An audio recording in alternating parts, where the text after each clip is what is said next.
Hello students. बच्चे आज हम स्टार्ट करने जा रहे हैं एक new chapter that is depreciation. तो बेटे बहुत ध्यान से इसको बहुत ही अच्छे से आप लोग अंडरस्टैंड कीजिएगा, समझिएगा, क्योंकि चैप्टर हमारा बहुत इंपॉर्टेंट चैप्टर है। ठीक है, स्टार्ट करते हैं डेप्रिसिएशन के मीनिंग से। तो आप लोग पहले भी जानते हैं कि डेप्रिसिएशन जैसे हमने पढ़ा था सिंपली कि भाई decrease in the value of fix asset, कि हमारी जो फिक्स एसेट होती है, जो टैंजिबल फिक्स एसेट होती है, उसकी वैल्यू में जो रिडक्शन आ जाता है। क्यों रिडक्शन आ जाता है? जैसे हम उसको यूज करते हैं। ठीक है, तो यहां पर एक बार हम प्रॉपर्ली डेफिनेशन देख लेते हैं।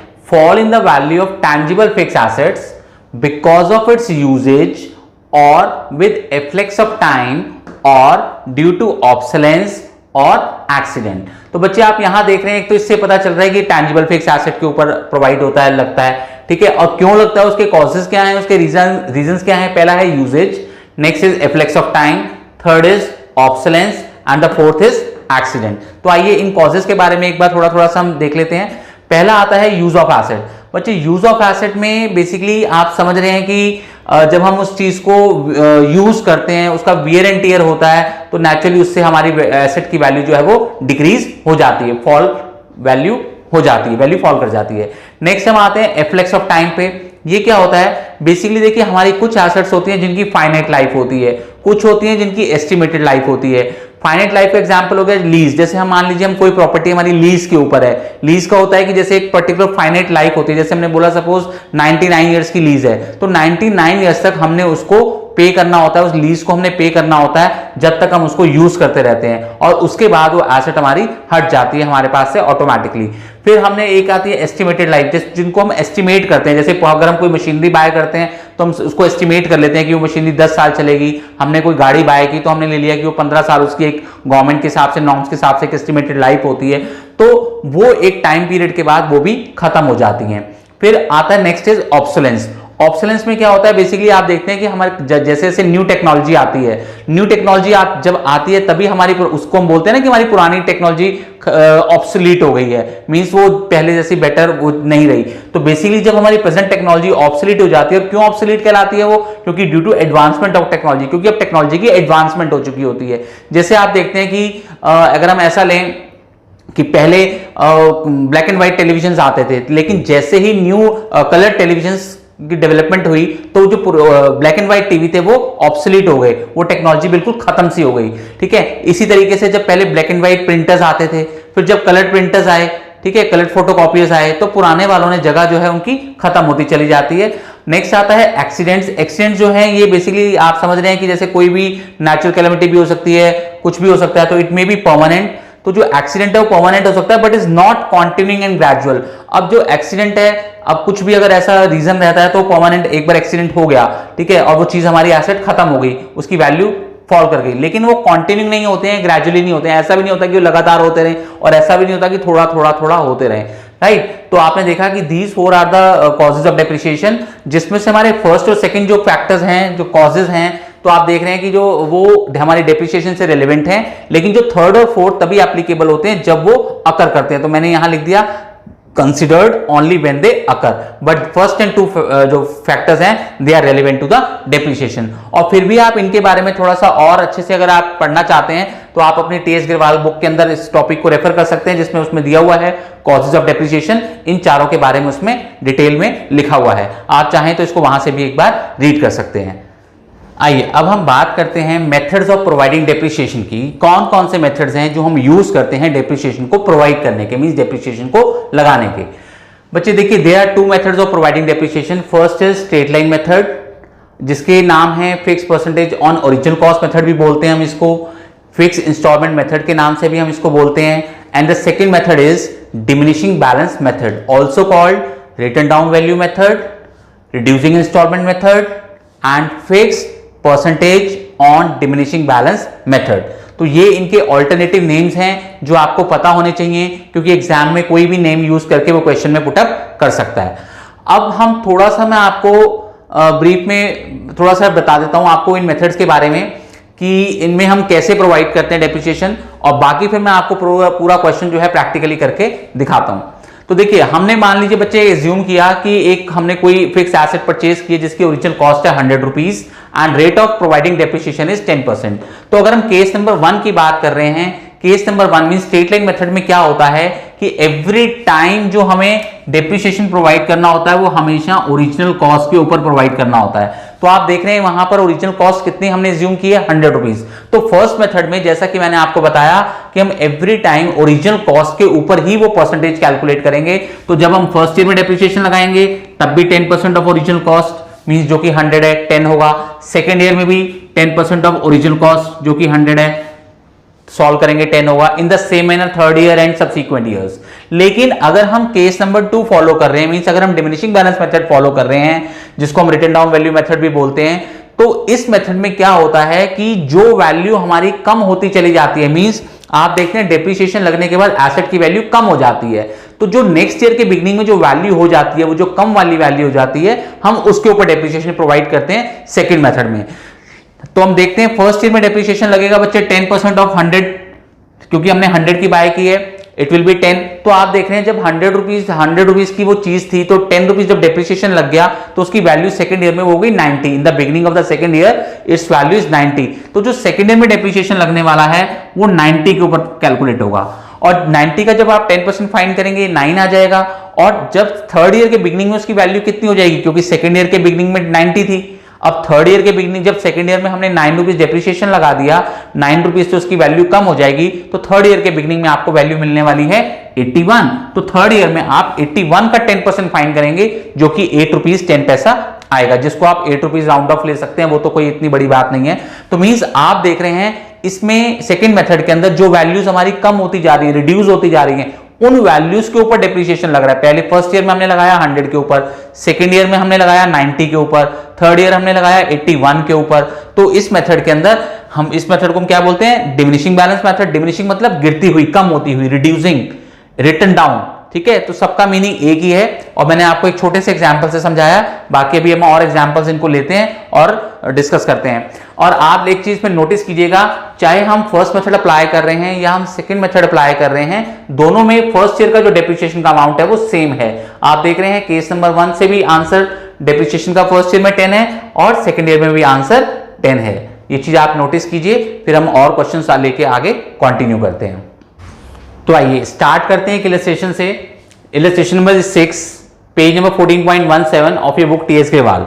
तो बच्चे इसका हम केस 1 से स्टार्ट करते हैं जिसमें it is given to us कि हमने 1 अप्रैल 2015 को एक मशीनरी परचेज की है for 5,50,000 and it is a second hand machinery और उसको before it is put to use हम 50,000 रुपीज उसकी रिपेयर्स पे स्पेंड कर रहे हैं। तो आप सभी जानते हैं कि अगर हम कोई सेकेंड हैंड मशीनरी बाय करते हैं, कोई एसेट बाय करते हैं and before it is put to use हम कोई भी अमाउंट स्पेंड करते हैं तो उसकी ओवरऑलिंग वगैरह के लिए तो उसकी कॉस्ट में ऐड हो जाता है। तो इस तरीके से उसकी कॉस्ट जो हो गई दैट इज 6 लाख और after 3 years that is on 31 March 2018 हमने इस मशीनरी को सेल कर दिया है फॉर 4,40,000। तो 4,40,000 is the selling price here. It is given the question कि rate of providing depreciation is 10% per annum. Method used here is straight line method and year ending on 31st March. क्योंकि यहां पर इनका financial year है, financial year आपको पता है कि 1 अप्रैल से स्टार्ट होता है और 31 मार्च को एंड होता है। तो हमें फाइंड क्या करना है, रिक्वायर्ड क्या है इस क्वेश्चन में, we are to calculate profit और loss on sale of machinery की इस मशीनरी को बेचते समय हमें कितना प्रॉफिट और कितना लॉस हुआ है। बच्चे देखिए क्वेश्चन आगे स्टार्ट करने से पहले, इसका सोल्यूशन करने से पहले हम बेसिक कॉन्सेप्ट्स पे एक बार बात कर लेते हैं। देखिए जब भी हमें प्रॉफिट और लॉस का पता लगाना होता है तो सबसे पहला काम हमारा क्या रिक्वायर्ड होता है, सबसे पहले हमें चाहिए होता है कि देखिए जिस चीज को हम बेचने जा रहे हैं, जिस दिन हम उसको बेच रहे हैं, हमें उस दिन उसकी वैल्यू पता होनी चाहिए। और बेचने वाले दिन जो वैल्यू होती है मींस अंडरस्टूड है कि हमने खरीदा किसी और प्राइस में होगा और उसकी यूज होने के बाद वैल्यू कम हो गई होगी। तो यूज होने के बाद मींस डेप्रिसिएशन प्रोवाइड होने के बाद जो वैल्यू होती है that is called book value. तो सबसे पहले हमें जिस मशीनरी को हम बेच रहे हैं उसकी हमें बुक वैल्यू चाहिए means present value. Present value का मतलब क्या हुआ, डेप्रिसिएशन माइनस होने के बाद, तो ऑल्सो कॉल्ड बुक वैल्यू। हमें जिस दिन हम बेच रहे हैं हमें उस दिन उसकी वैल्यू चाहिए। तो भाई क्या करेंगे हम उसकी वैल्यू का पता लगा के बेचने वाले दिन, भाई अगर हमें पता चल जाएगा कि हमने खरीदी इतने में थी और कम हो के यूज हो के डेप्रिशिएट होकर वो आज इतने की रह गई है, तो उससे हम क्या करेंगे, उसको हम कंपेयर करेंगे सेलिंग प्राइस से। भाई अगर हमने देखा एक चीज हमने 100 रुपए की खरीदी थी और वो डेप्रिशिएट होके मींस यूज होके वो कम होकर 70 की रह गई है, अब अगर हमने उसको 60 में सेल कर दिया तो हमें लॉस हो गया, और अगर हमने उसको 75 में सेल कर दिया तो हमें प्रॉफिट हो गया है। तो सबसे पहला काम क्या होना चाहिए, सबसे पहला काम होना चाहिए कि जिस मशीनरी को हम बेचने जा रहे हैं हमें उस दिन डेट ऑफ सेल को उसकी हमें बुक वैल्यू चाहिए, प्रेजेंट वैल्यू चाहिए, और एक बार वो निकल गई, जैसे इस सॉल्यूशन में आप देख रहे हैं कि इसका आंसर आ रहा है, ये जो हेडिंग दी हुई है इसका आंसर आ रहा है 4,20,000, और 4,20,000 को हमने कंपेयर करना है सेलिंग प्राइस से, और जहां आप देख रहे हैं अभी हम डिस्कस करेंगे तो हमें प्रॉफिट और लॉस का पता चल जाएगा। तो आइए स्टार्ट करते हैं। सबसे पहले बच्चे हम स्टार्ट करेंगे original cost of machinery as on 1/4/2015। हमने जब वो मशीनरी खरीदी थी वहां से स्टार्ट करेंगे। हमने मशीनरी कितने की खरीदी थी, और अंडरस्टूड है कि जो मशीनरी जब हमने स्टार्टिंग में खरीदी थी जिस प्राइस पर हमने बाय की थी that was its original cost. तो जिस दिन हमने 1/4/2015 को ध्यान दीजिए हमने जो खरीदी थी 6 लाख की, and 6 lakh was its original cost. तो बच्चे देखिए फर्स्ट ईयर एंड इसका कब होगा, अब जो डेप्रिसिएशन हम प्रोवाइड करते हैं वो हम ईयर एंड पर करते हैं, या फिर अगर हम मिड में कभी आगे पीछे ईयर में हम बीच में suppose after 3 months during the year, मतलब आफ्टर 3 मंथ्स आफ्टर 6 मंथ्स अगर हम सेल कर देते हैं मशीनरी तो हम उस दिन उस मशीनरी के ऊपर डेप्रिसिएशन प्रोवाइड करते हैं, एक्सक्लूसिवली उसके ऊपर जिसको हम बेच रहे हैं ड्यूरिंग द ईयर उस डेट पर। एग्जाम्पल से आपको एक बार क्लियर कर दूं कि मान लीजिए एक मशीनरी आपने, suppose you have 3 machineries with you, आपके पास 3 मशीनरी है ईयर के बिगनिंग में, और एक मशीनरी आपने 30 सितंबर को सेल कर दी। 30 सितंबर कितने मंथ्स हो गए, 9 मंथ्स हो गए, सॉरी 6 मंथ्स हो गए। आप अप्रैल से काउंट करना स्टार्ट करेंगे, अप्रैल मई जून जुलाई अगस्त सितंबर, 6 मंथ्स हो गए। अब आफ्टर 6 मंथ्स अगर आपने 3 में से एक मशीनरी बेच दी है तो मैं यहां आपको यह बताना चाहूंगा कि जो मशीनरी आपने बेची है उस मशीनरी के ऊपर आप डेप्रिसिएशन बेचने वाले दिन that is date of sale, जो कि मैंने एग्जांपल में आपको 30 सितंबर बताई है, उस दिन आप डेप्रिसिएशन लगाएंगे उस मशीनरी के ऊपर जिसको आपने बेचा है। बट जो रिमेनिंग 2 मशीनरीज रह जाएंगी जो आपके pass through out the year आपके पास हैं, आपके साथ हैं, उनके ऊपर आप डेप्रिसिएशन ईयर के एंड पर ही लगाएंगे, जब साल खत्म होगा तब आप डेप्रिसिएशन प्रोवाइड करेंगे। तो आइए यहां पर तो देखते हैं, इस क्वेश्चन में हमें एक ही मशीनरी है और हमने उसको यहां खरीदकर इस डेट पे हमने सेल कर दिया है। तो इस केस में हम डेप्रिसिएशन ईयर एंडिंग पर ही लगाएंगे। अगर हमने 1 अप्रैल 2015 को मशीनरी बाय की है तो पहली बार बच्चे हमारा ईयर कब एंड होगा, 31 मार्च 16 को, क्योंकि अगर आप देखना चाहें तो आप देख सकते हैं कि ये वाला जो ईयर है ये कब से कब स्टार्ट होगा, ये 1 अप्रैल 15 से स्टार्ट हुआ होगा और 31 मार्च 16 पे खत्म होगा। ठीक है, सेकेंड ईयर जो होगा हमारा वो 1/4/16 से स्टार्ट होकर 31 मार्च 17 पे ईयर एंड होगा, और थर्ड जो होगा वो 1/4/17 से स्टार्ट होगा और 31 मार्च 18 पर एंड होगा। तो आप देख रहे हैं फर्स्ट ईयर एंडिंग आपकी 31 मार्च 16 आ रही है, सेकेंड ईयर एंडिंग आपकी 31 मार्च 17 आ रही है, और थर्ड ईयर एंडिंग जो आपकी 31 मार्च 18 आ रही है। तो इन डेट्स पर आपने डेप्रिसिएशन लगाना है। फर्स्ट टाइम जो आप डेप्रिसिएशन लगाएंगे वो 31 मार्च 16 को लगाएंगे, सेकंड टाइम जो आप डेप्रिसिएशन लगाएंगे वो सेकंड ईयर एंड मतलब 31 मार्च 17 को लगाएंगे, थर्ड टाइम जब आप डेप्रिसिएशन लगाएंगे तो नेचुरली जब तीसरी बार ईयर एंड होगा, तीसरी बार ईयर एंड कब होगा, 31 मार्च 18 को एंड होगा, तो आप डेप्रिसिएशन उस दिन लगाएंगे। ठीक है, तो अब हमने पहली बार जो डेप्रिसिएशन लगाना है 31 मार्च 16 को लगाना है। आप ध्यान दीजिए एक बार, पहली बार ये यहां लिखा है मैंने फर्स्ट ग्रीन कलर से मेंशन किया है, फर्स्ट टाइम आप डेप्रिसिएशन लगाएंगे 31 मार्च 16 को, सेकंड टाइम आप डेप्रिसिएशन लगाएंगे 31 मार्च 17 को। देखिए सेकंड टाइम डेप्रिसिएशन लगा रहे हैं 31 मार्च 17 को, थर्ड टाइम हम डेप्रिसिएशन लगाएंगे, ये थर्ड टाइम हम डेप्रिसिएशन लगा रहे हैं 31 मार्च 18 को। यहां पर ये जो मैंने आपको दिया है कि कहां से कब से लेके कब तक लगा रहे हैं, आप ध्यान दीजिए।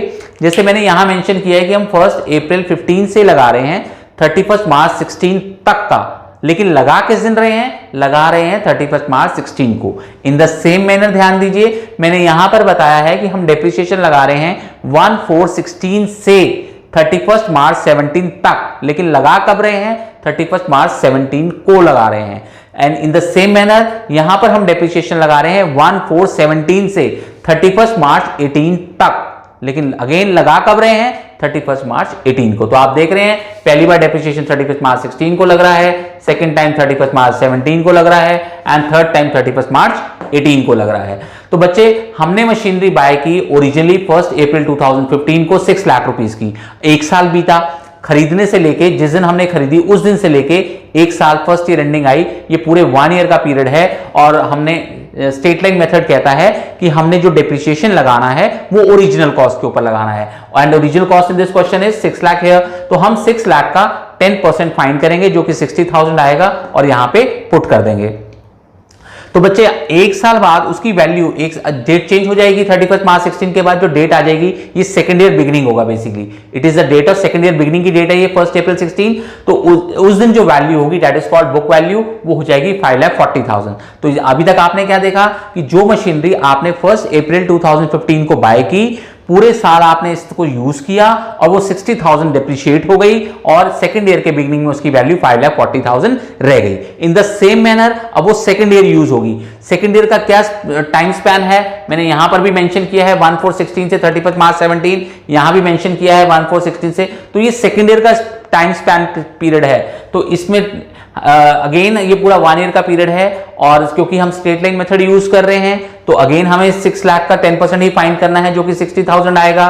फिर सेकंड ईयर में भी इट मींस हमारी 60,000 की यूज हो रही है, तो थर्ड ईयर के बिगिनिंग में, ये थर्ड ईयर के बिगिनिंग की डेट है, ठीक है। ये जो मेंशन किया है ये इसके लिए मेंशन किया है कि फर्स्ट ईयर एंडिंग, ये सेकंड ईयर एंडिंग, ये थर्ड ईयर एंडिंग।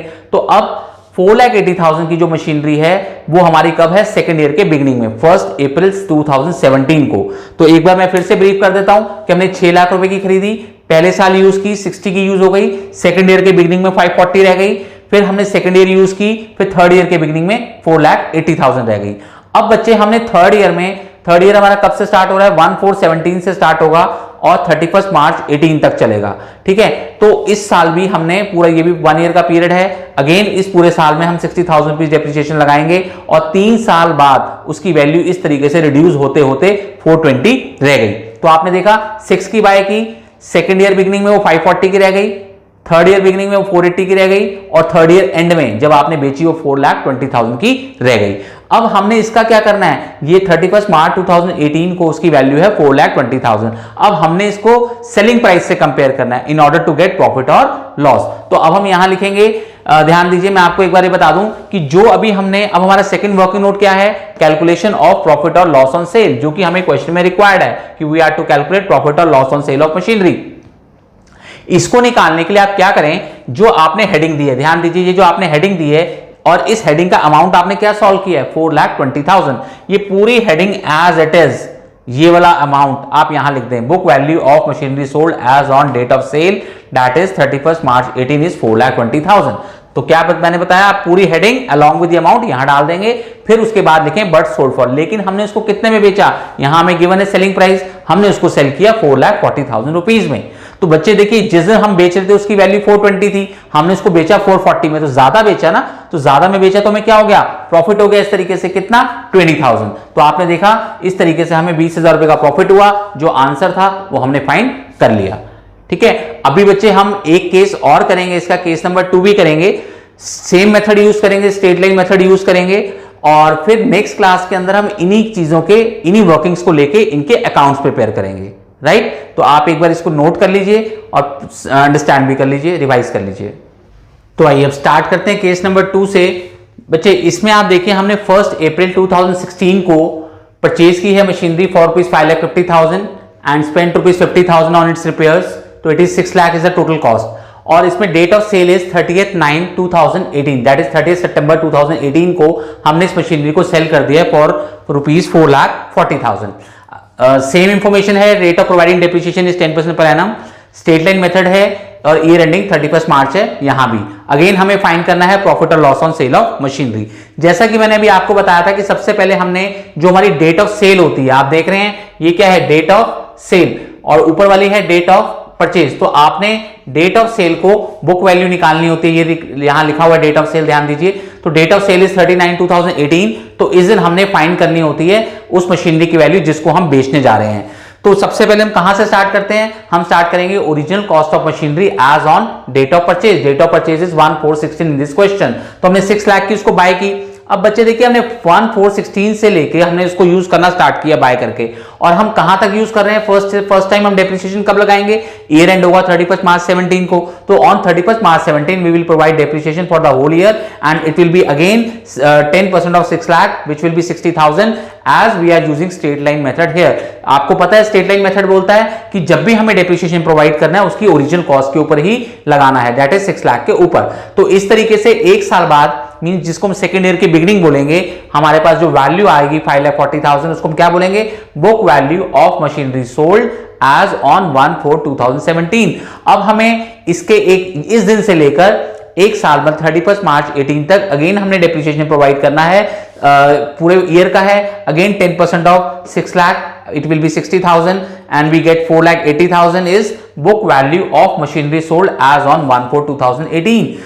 और अब ये हो गया हमारे पास थर्ड ईयर की बिगिनिंग। नाउ अब 1 अप्रैल 2018 से लेकर हमने, अब देखिए थर्ड ईयर कंप्लीट नहीं हो रहा, ईयर एंडिंग अगर हम देखें तो हमारी ईयर एंडिंग इसकी बनेगी 31 मार्च 19, बट क्योंकि हमारे पास एक ही मशीनरी है और उसको हमने 30/9/2018 को सेल कर दिया है, तो 30/9/2018 को हम डेट ऑफ सेल को उसके ऊपर डेप्रिसिएशन लगाएंगे। जैसा कि मैंने आपको स्टार्टिंग में भी बताया था कि डेप्रिसिएशन हम या तो ईयर एंडिंग पर लगाते हैं और या फिर डेट ऑफ सेल को लगाते हैं। तो आप देख रहे हैं कि जब हमने फर्स्ट टाइम डेप्रिसिएशन लगाया है तब तो हमने 31 मार्च 17 पर लगाया है, सेकंड टाइम जो डेप्रिसिएशन लगाया है वो 31 मार्च 18 पर लगाया है, बट थर्ड टाइम हमने 31 मार्च 19 को नहीं लगाया है। रीजन बीइंग क्योंकि हमने उससे पहले ही उसको सेल कर दिया है, तो जिस दिन सेल कर दिया है उस दिन थर्ड टाइम हमने उसके ऊपर डेप्रिसिएशन लगाया है। थर्ड ईयर बिगिनिंग 1/4/18 से लेके बेचने वाली डेट तक, तो यहां से यहां तक का आप पीरियड देख रहे हैं बच्चे, 6 मंथ्स का पीरियड है, मतलब हाफ ईयर हो गया एक हिसाब से बेसिकली।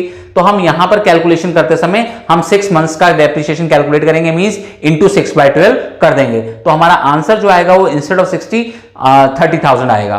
ठीक है, तो इस तरीके से हमें जो डेट ऑफ सेल को जो वैल्यू मिलेगी जिसको हम बुक वैल्यू बोल रहे हैं, इट विल बी 4,50,000। एक बार मैं समराइज कर देता हूं, हमने 6 लाख की बाय की, फर्स्ट ईयर वो 60,000 की यूज हुई, उसकी वैल्यू 540 रह गई in the beginning of second year वो अगेन 60,000 की यूज हुई, थर्ड ईयर के बिगिनिंग में उसकी वैल्यू 4,80,000 रह गई, और थर्ड ईयर में 6 मंथ्स हमने उसको यूज किया जिसकी वैल्यू आई डेप्रिसिएशन 30,000, और इट मींस आफ्टर 2.5 इयर्स बेचने वाले दिन उसकी वैल्यू हो गई 4,50,000। अब हमने क्या करना है बच्चे, इसका ये जो हमने निकाला है इसका आंसर है 4,50,000। अब हमने इसको सेलिंग प्राइस से कंपेयर करना है, सेलिंग प्राइस से कंपेयर करेंगे तो अब हम वर्किंग नोट लिखेंगे यहां पे, कैलकुलेशन ऑफ प्रॉफिट और loss on sale of machinery, और फिर हम ये वाली हेडिंग यूज करेंगे जैसा कि आपको मैंने अभी पिछले केस में भी बताया था, तो हम पूरी हेडिंग यूज करके ये वाला अमाउंट यहां पे मेंशन कर देंगे 4,50,000। फिर हमें क्वेश्चन में जो सेलिंग प्राइस दी हुई है वो हम यहां मेंशन करेंगे कि लेकिन हमने इसको 4,40,000 में सेल किया है, तो इस तरीके से हम देख रहे हैं कि हमें 10,000 रुपीज का लॉस हो गया है। ठीक है, रिवाइज कीजिए। तो आइए स्टार्ट करते हैं बेटे केस नंबर 3 से। इसमें बच्चे देखिए date of purchase is 1/7/2015 and date of sale is 31 March 2018। सिर्फ डेट्स डिफरेंट हैं, बाकी सब कुछ क्वेश्चन में गिवन इंफॉर्मेशन सेम है और हमें सेम ही प्रॉफिट और लॉस फाइंड करना है। तो सबसे पहला स्टेप आपको बताया गया था कि जिस दिन हम मशीनरी को सेल करते हैं उस दिन हमें उसकी वैल्यू रिक्वायर्ड होती है, चाहिए होती है। तो डेट ऑफ सेल क्या है बच्चे इस क्वेश्चन में 31 मार्च 18, तो 31 मार्च 18 को हमें उस मशीनरी की बुक वैल्यू रिक्वायर्ड है जिसको हम सेल करने जा रहे हैं, तो ये हमारी हेडिंग रहेगी। अब हमने इसको कहां से स्टार्ट करना है, जिस दिन हमने बाय की है, डेट ऑफ परचेज 1/7/15 से हमने स्टार्ट करना है कि इस दिन हमने इसको बाय किया था 6 लाख रुपीस का, और जिस दिन हमने बाय किया था बच्चे ध्यान दीजिए हम उसी दिन से डेप्रिसिएशन प्रोवाइड करना स्टार्ट करेंगे। 1/4 से तो नहीं करेंगे क्योंकि 1/4/15 को तो हमारे पास मशीनरी थी ही नहीं, राइट। तो हमने 1/7/15 जिस दिन हमने खरीदी उस दिन से डेप्रिसिएशन लगाएंगे फर्स्ट ईयर एंड में 31 मार्च 16 तक। तो हमारा 31 मार्च 16 फर्स्ट ईयर एंडिंग हो रही है, ठीक है। और फर्स्ट ईयर में आप देख रहे हो क्योंकि हमने आफ्टर 3 मंथ्स 3 महीने निकलने के बाद इस मशीनरी को बाय किया है, तो फर्स्ट वाले ईयर में जो 31 मार्च 16 को एंड हो रहा है, इस वाले ईयर में हमने उसको 9 मंथ से यूज किया है। तो हम जो यहां पर डेप्रिसिएशन प्रोवाइड करेंगे वो 6 लाख जो कि उसकी ओरिजिनल कॉस्ट है। ओरिजिनल कॉस्ट क्यों यूज कर रहे हैं, क्योंकि स्ट्रेट लाइन मेथड है, तो 6 लाख इंटू 10/100 इंटू 9/12, तो 9 मंथ्स का डेप्रिसिएशन हम लगाएंगे बच्चे, ये 45,000 आएगा। और 9 मंथ्स के बाद मतलब जब सेकेंड ईयर हमारा बिगनिंग हो जाएगा तो हमारे पास वैल्यू जो रह जाएगी that is 555,000। Again second year में हम 1/4/16 से लेके सेकेंड ईयर एंड 31 मार्च 17 तक का डेप्रिसिएशन प्रोवाइड करेंगे for the whole year and it comes to 60,000। और 60,000 कैसे आना है, वही ओरिजिनल कॉस्ट का 10% दैट इज 60,000। तो after 2 years that is in the beginning of third year, जो कि 1417 होगी, उस दिन हमारी वैल्यू रह जाएगी 4,95,000। और अब हम थर्ड ईयर में 1417 से लेके 31 मार्च 18 तक, क्योंकि हमें 31 मार्च 18 तक अभी मशीनरी हम यूज कर रहे हैं, ठीक है, तो फिर पूरे साल का डेप्रिसिएशन अगेन हम 60,000 डेप्रिसिएशन प्रोवाइड करेंगे। और इस तरीके से 3 साल बाद, 3 इयर्स नहीं, 3 साल बाद नहीं, आफ्टर 2 इयर्स 9 मंथ्स, क्योंकि फर्स्ट ईयर में हमने उसको 9 मंथ्स यूज किया, हमने बाय ही 1.7 को किए, 3 महीने तो निकल ही चुके थे, तो हमने उसको फर्स्ट ईयर में 9 मंथ्स यूज किया, सेकेंड ईयर पूरा यूज किया, थर्ड ईयर पूरा यूज किया, तो आपने देखा कि फर्स्ट ईयर का डेप्रिसिएशन क्योंकि 9 मंथ्स का था इसलिए कम था, 45 था, then 60 second year, 60 third year, तो आफ्टर 2 इयर्स 9 मंथ्स हमारी जो वैल्यू है उस मशीनरी की जिसको हम बेचने जा रहे हैं इज 4,35,000। अब हमने इसको कंपेयर करना है with the selling price in order to get profit और लॉस ऑन सेल। तो जैसा आपको बताया गया था कि आप ये वाली हेडिंग यूज करें पूरी की पूरी यहां, और साथ में ये वाला अमाउंट यहां पे यूज करें, इसको सेलिंग प्राइस से कंपेयर करें which is given in the question, same 4,40,000। तो 4,35,000 रुपीज की मशीनरी को आपने 4,40,000 में सेल कर दिया है, तो इस तरीके से आप देख रहे हैं कि आपको 5,000 रुपीज का प्रॉफिट हुआ है। ठीक है, रिवाइज कर लीजिए एक बार। तो आइए अब हमारा लास्ट केस है बेटे, केस नंबर 4। इसमें date of purchase is 1/7/16 and date of sale is 30 सितंबर 2018। तो अब हमें किस दिन वैल्यू चाहिए प्रॉफिट और लॉस निकालने के लिए? 30 सितंबर 2018 को। ठीक है, तो उस दिन हमें बुक वैल्यू चाहिए जिस दिन हम बेच रहे हैं। हमने बाय कब की थी? 1/7/16 को बाय की थी। कितने की बाय की थी? 6 लाख की।